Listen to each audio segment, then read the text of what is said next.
الحمدللہ والصلاة والسلام علی سید الرسول و خاتم الانبیاء اما بعد اعوذ باللہ من الشیطان الرجیم بسم اللہ الرحمن الرحیم۔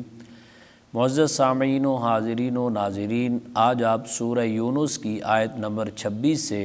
ترجمہ اور مختصر تفسیر سماعت کریں گے۔ اس آیت میں نیک بندوں کو جو بشارتیں قیامت والے دن دی جائیں گی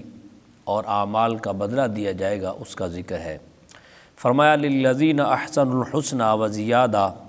نیکی کرنے والوں کے لیے بھلائی ہے، خیر ہے، وزیادہ اور مزید بھی،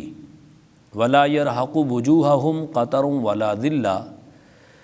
اور نیکوکار جو ہوں گے ان کے منہ پر نہ سیاہی چھائی ہوگی اور نہ ہی ذلت۔ اولئک اصحاب الجنۃ ھم فیہا خالدون، یہی جنت والے ہیں اور وہ اس میں ہمیشہ رہیں گے۔ یہ تو تھا نیکوکار جو لوگ ہیں، مومنین ہیں اور نیکیاں کرنے والے، ان کا حال قیامت والے دن۔ اگلی آیت میں گناہ گاروں کا حال کیا ہوگا؟ فرمایا والذین کسبوا السیئات جزاء سیئۃ بمثلھا، اور جنہوں نے برائیاں کمائیں، گناہ کمائے، تو گناہوں کا بدلہ اسی کے برابر ہے۔ یعنی نیکیوں کے بارے اللہ فرما رہا ہے کہ وہ ہم زیادہ دیں گے، لیکن گناہ کا جو سزا ہوگی، گناہوں کا جو بدلہ ہوگا، وہ ہم گناہوں کے برابر ہی دیں گے۔ وَتَرْحَقُهُمْ ذِلَّةٌ، اور ان پر ذلت چھائی ہوگی۔ مَا لَهُم مِّنَ اللَّهِ مِنْ عَاصِمٍ، اللہ سے بچانے والا انہیں کوئی نہ ہوگا۔ كَأَنَّمَا أُغْشِيَتْ وُجُوهُهُمْ قِطَعًا مِّنَ اللَّيْلِ مُظْلِمًا، گویا ان کے چہروں کو اندھیری رات کے ٹکڑوں سے ڈھانپ دیا گیا ہے، یعنی ان کے چہرے جو ہیں وہ سیاہ ہو جائیں گے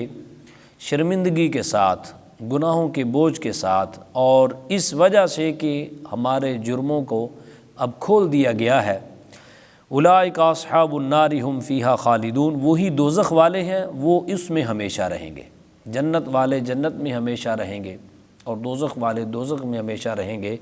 تو یہ بات تو آیت تو کفار اور مشرکین کے لیے ہے، لیکن اس میں گناہ گار جو اللہ تعالیٰ جل شانہ کی نافرمانی کرنے والے ہیں ان کو بھی اس آیت سے ڈر جانا چاہیے۔ اللہ فرما رہا ہے کہ تمہارے چہرے جو ہیں وہ گناہ گاروں کے سیاہ ہو جائیں گے۔ یعنی بندہ جب جرم کرنے کے بعد پکڑا جاتا ہے تو آپ کو پتہ ہے کہ شرمندگی کی وجہ سے پھر انسان کے چہرے پر اندھیرا چھا جاتا ہے، تو کسی کا سامنا نہیں کرنا پڑتا، وہ کر سکتا۔ تو شرمندگی جو ہوتی ہے وہ بھی ایک سیاہی ہی ہوتی ہے، اور آپ اندازہ کریں کہ جب انسان دنیا میں کوئی جرم کرے تو اس کے جرم کو چند لوگ دیکھیں گے، 1000 2000 10,000 لاکھ بندہ دیکھے گا، لیکن قیامت والے دن جو شرمندگی ہوگی وہ تو پوری انسانیت کے سامنے ہوگی، اور سب سے بڑھ کر تو حضور سیدی جان دو عالم تاجدار ختم نبوت صلی اللہ علیہ وآلہ وسلم کے سامنے ہوگی۔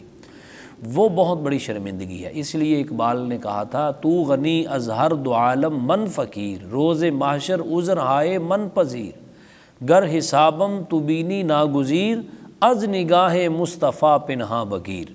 کہ یا اللہ تو غنی ہے، میں فقیر ہوں، پہلے تو میرے عذر جو ہیں وہ معاف کر دینا، اگر تو نے حساب ہی کرنا ہے تو پھر ایک میری عرض ہے کہ تو مصطفیٰ کی نگاہوں کے سامنے جو ہے وہ میرا حساب نہ لینا، کہ مصطفیٰ کریم صلی اللہ علیہ وآلہ وسلم کا میں سامنا نہیں کر سکوں گا، کہ حضور علیہ الصلوۃ والسلام تو امتی امتی کرتے رہے، اور پھر میں بھی یہ دنیا میں دعوے کرتا رہا کہ میں تو حضور علیہ الصلوۃ والسلام کا عاشق ہوں اور حضور کے نام کے نعرے،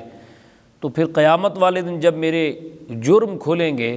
تو پھر حضور صلی اللہ علیہ وآلہ وسلم کو کتنی پریشانی ہوگی میری وجہ سے۔ تو اس لیے حضور کی نگاہوں کے سامنے میرا حساب نہ لینا،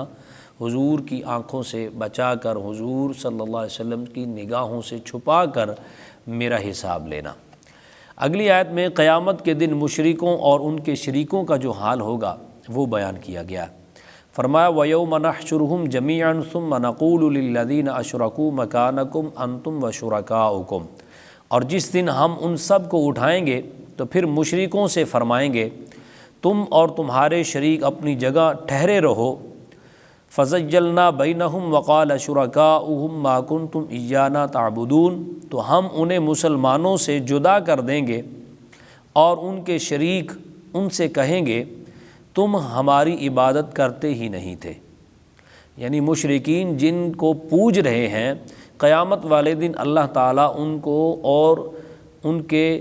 پوجا کرنے والوں، شریکوں کو اور مشرکوں کو، دونوں کو جب کھڑا کرے گا اور فرمائے گا تم یہاں ٹھہرے رہو، اور مسلمانوں کو کر دے گا الگ،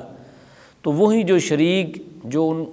خدا بنائے ہوئے تھے انہوں نے، وہ کہیں گے کہ تم ہماری عبادت تو کرتے ہی نہیں تھے، یعنی وہاں انکار کر دیں گے۔ فَكَفَى بِاللَّهِ شَهِيدًا بَيْنَنَا وَبَيْنَكُمْ إِن كُنَّا عَنْ عِبَادَتِكُمْ لَغَافِلِينَ،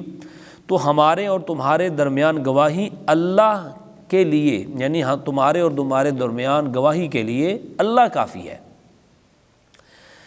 ہم بے شک ہم تمہاری عبادت سے بے خبر تھے۔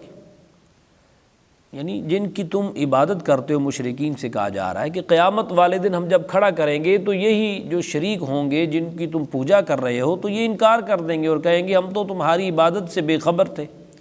تو اس لیے آج سمجھ جاؤ، هُنَالِكَ تَبْلُو كُلُّ نَفْسٍ مَّا أَسْلَفَتْ وَرُدُّوا إِلَى اللَّهِ مَوْلَاهُمُ الْحَقِّ وَضَلَّ عَنْهُم مَّا كَانُوا يَفْتَرُونَ، وہاں ہر آدمی اپنے سابقہ اعمال کو جانچ لے گا اور انہیں اللہ کی طرف لوٹایا جائے گا جو ان کا سچا مولا ہے، اور ان کے سارے گھڑے ہوئے شریک ان سے غائب ہو جائیں گے۔ یعنی جن کو تم شریک بنائے بیٹھے ہو رب کا، اور جن کی تم پوجا پاٹ کر رہے ہو، جن سے عقیدت اور محبت کے اظہار میں تم حد سے گزرتے چلے جا رہے ہو، تو یہ قیامت والے دن تم سے غائب ہو جائیں گے، اور تمہیں اپنے ہی سچے مولا اللہ وحدہ لا شریک کے سامنے جو ہے وہ کھڑا ہونا پڑے گا۔